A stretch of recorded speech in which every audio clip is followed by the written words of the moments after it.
How's it, guys? This is Dayvy, FPL, and welcome back to another Fantasy Premier League video here on my channel.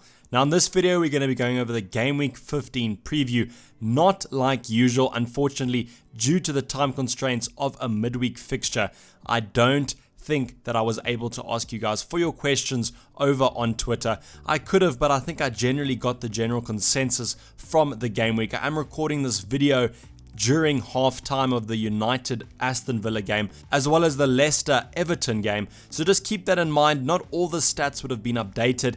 Those games have been quite interesting. Currently, Everton are beating Leicester, so it's going to be nice to see what our captain Jamie Vardy has done in the next 45 minutes. But obviously, I won't know that, so I just wanted to keep that in mind when you watch this video, that those news, and if there are injuries that happen in that game, just keep that in mind that some of these talking points might have changed. But with that out the way, let's get on to the video. We have had our first sponsorship on the Dayvy FPL channel, so thanks a lot to OneFootball. OneFootball is a footballing app that gives you live notifications of the games that you're following, so it makes the perfect FPL companion app, and I've been using it for a couple of years now, and that's why I was happy to do a sponsorship with them as I use the product. So down below there's a link for all you need to know about OneFootball. You can go download the app on iOS or Android. It's completely free, so no commission or anything here, so you don't have to worry about that, but I use it, so should you. So a general reminder about the midweek fixtures here. I know usually we are talking about the Champions League, but no, there is a game week happening this midweek, Game Week 15. The fixtures start on Tuesday night, if I do recall, and those go through through Wednesday and Thursday, and then we have our usual game week on the weekend, the following weekend. So just keep that in mind that there are midweek fixtures. Don't be caught without making your transfers or without managing your starting 11, and just keep that in mind. So the first thing we're going to be going over is the watch list, as we usually do. We've got two consistent players from last week. We've got the likes of Maddison and Trent Alexander-Arnold. Obviously, Trent Alexander-Arnold played last weekend, so we can definitely talk about him. 2 assists, 2 lovely assists to Virgil van Dijk, so quite an unorthodox scorer there for Liverpool. Has not scored that many goals, but I know he definitely has the potential to. But Trent Alexander-Arnold yet again showing why he's just worth that 7.2 price tag. His assisting threat is absolutely superb, and he gets forward so much, almost plays like a midfielder, and those Liverpool fullbacks are definitely must-owns. A little bit concerning that they yet again conceded a goal, but if you watch the game, quite a fluke goal. I do think that it was a fine goal, it was a valid goal, but there's not many times you're going to be conceding a free kick to Lewis Dunk from outside the box, if you ask me. So I think Liverpool were maybe a little bit unlucky to concede in this one, and I just hope that maybe the clean sheets can kind of come back. I know there's a lot of people that have doubled up with that Liverpool defense, so definitely hoping for them that the clean sheets start flowing. With James Maddison, we'll talk about later in the video, a potential Mason Mount replacement if I do choose to replace him.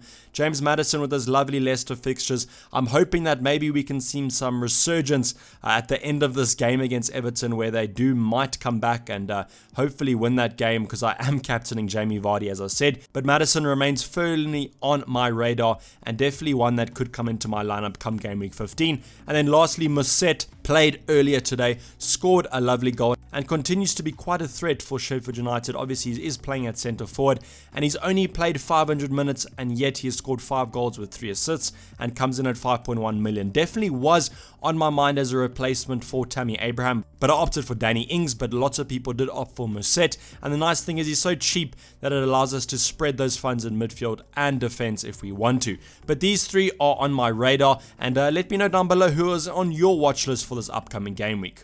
So the first thing I wanted to talk about more generally as a question is I wanted to give you guys 4 teams that have really good fixtures from now till the end of the year. So I know there are teams that are already known that they have great fixtures, like the likes of Leicester, Liverpool, those kind of teams, but these might be a little bit less known teams that have good fixtures. So the first one, Sheffield United, or other known as Lundstrom's team. I know lots of us own Lundstrom, but you can even go for some other options.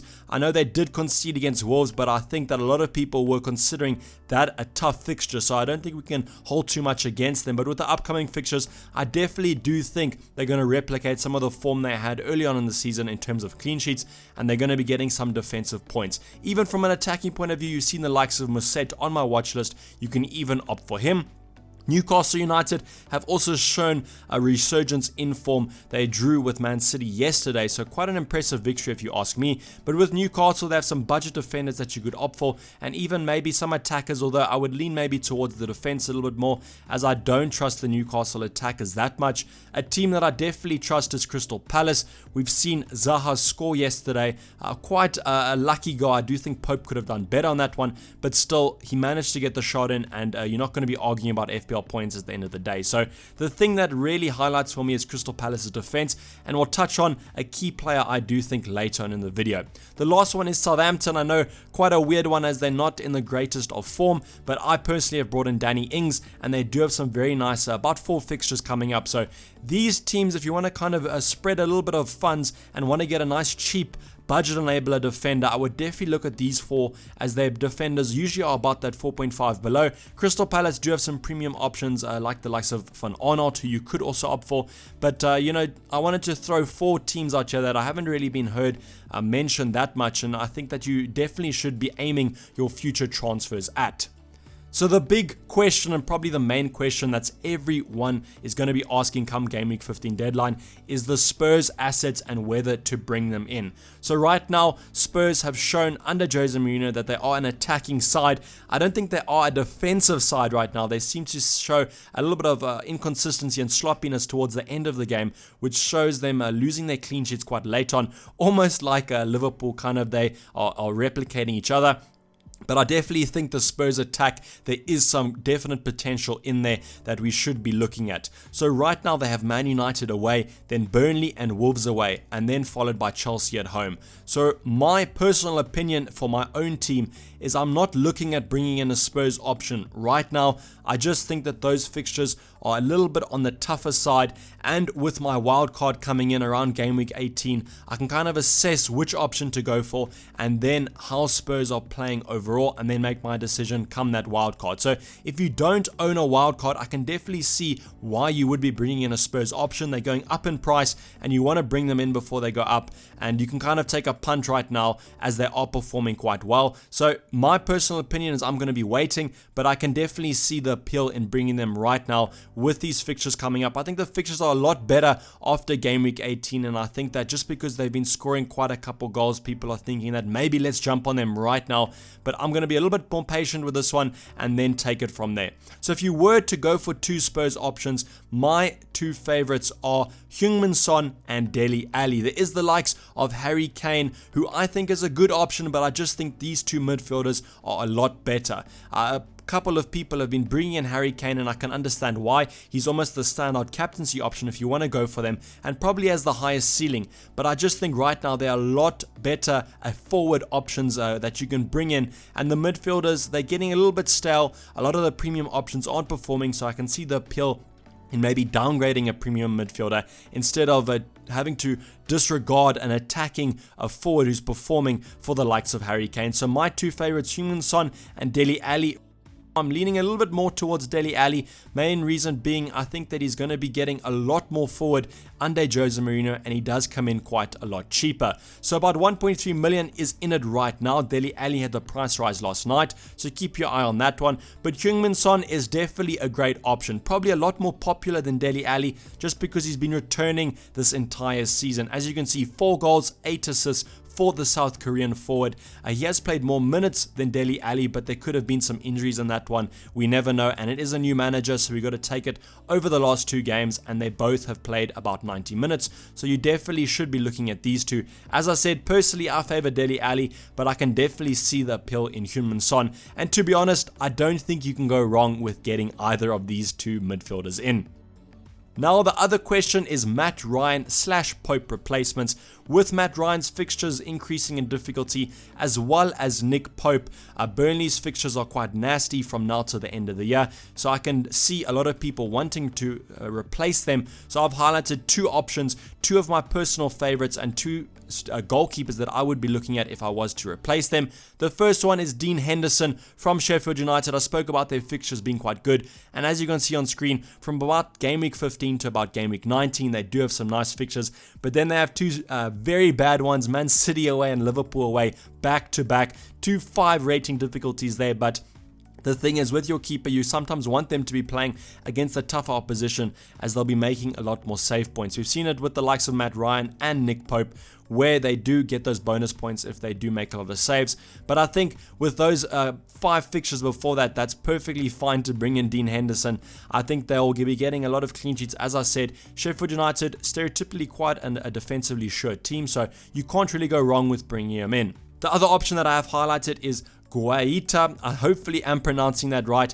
But with Crystal Palace, just look at those fixtures. And the nice thing is, after this run from Game Week 15 to 21, they have 2 tough ones, but then till about Game Week 30, they have great ones as well. The only thing that kind of worries me about Guaita, and the reason why I won't be bringing him in, is that Roy Hodgson sometimes does rotate. I know it might be a little bit annoying, and hey, it might not even happen. But with Hennessy in the wings waiting, I'm not surprised if Roy Hodgson does make a substitution or just replaces one of them every now and again, especially with this tough run of December fixtures. So that's the only reason why Guaita is a little bit bad. And the other thing is, there is another cheaper alternative that you could go for that I'll talk about later on in the video. But I definitely think that we should be looking at a Crystal Palace defender with these lovely fixtures. So this is the defender I was talking about, Martin Kelly. I know that he has not started every single Premier League fixture this season, but the thing is, Ward is out injured. As you know, a wing back or full back for Crystal Palace, and Martin Kelly is the natural replacement for him. So depending on how long Ward is out for, Roy Hodgson said in his press conference it should be a couple of weeks, and the thing is, with a couple of weeks in the December period, you're going to be getting about 4 fixtures. So at 4.1 million, I definitely think it's worth the punt. And as I said, Crystal Palace, good defensive side and great fixtures, and that can only equal FPL success. So I definitely think Martin Kelly should probably be your next transfer in the defense if you're looking to transfer out a defender, as I am. So I'll definitely be looking at Martin Kelly. And as I said, 4.1 million, lots to spend in the other positions, and definitely a nice budget enabler. So I just wanted to highlight Martin Kelly, as I haven't really heard him being spoken about a lot, and I definitely think he could lead to FPL Gold. So the last talking point we're going to be going over is Mason Mount. A lot of people are kind of worried about him, obviously not having started the previous fixture in the Premier League and the Champions League, but he did manage to start against West Ham. Overall, a poor display from Chelsea, losing to West Ham at home. But with Mason Mount, I think I'll be giving him another game week. It's against Aston Villa. I know it's a tougher fixture, but I think that I have to give him this home fixture and then take it from there. If he does perform, it might be a little bit easier to hang on to him for the Everton away game, as then the Bournemouth at home is pretty much FPL prime time, and he should be getting some FPL points there. I don't think he's necessarily lost his position in that starting lineup, but I do think that Frank Lampard might make some changes after their kind of a dismal display against West Ham. But me personally, I'll be keeping him for the Aston Villa game. It was quite hard to think about, as he was a direct swap for Dele Alli, which I could have made. But now with the price rises, that's not been able to take place. So I will be holding on to Mason Mount for the next game week. So lastly, the captaincy that we usually do.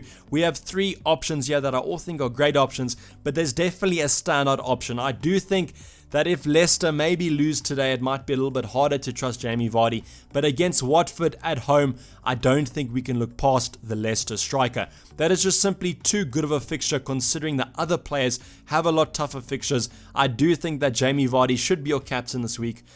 Touch wood that he does not get injured and nothing like that occurs. But if I think that if he's fit, you have to go for Jamie Vardy. You could go for maybe another differential Leicester player like Maddison, but I just think that Vardy is going to be the best captaincy option and probably the most highly captained. You could go for Burnley, for Sterling. It is an away game, but Burnley have showed that they're not that great recently. They have kept a couple clean sheets, but I don't think overall they've been looking that good.